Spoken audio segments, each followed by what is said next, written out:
Vote দিলে বিএনপিকে দিবেন, না দিলে আপনারা ঘরে শুয়ে থাকেন। কিন্তু আপনারা আমাদের চোখের সামনে দিয়ে ওই জামাত রাজাকারদের ভোট দিবেন আর আপনারা বাড়িতে শান্তিতে থাকবেন, ওই শান্তিতে কিন্তু আমি থাকতে দেব না।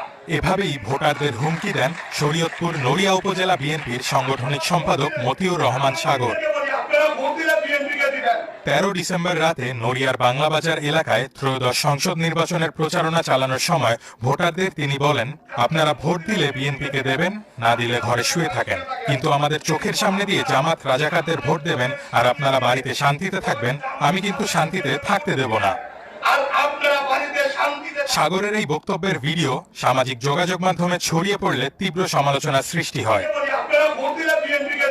তবে বক্তব্য ভাইরাল হওয়ার পর সমালোচনার মুখে তিনি ভিডিওটি ফেসবুক আইডি থেকে সরিয়ে ফেলেন, কিন্তু ততক্ষণে তা সামাজিক যোগাযোগ মাধ্যমে ছড়িয়ে পড়ে।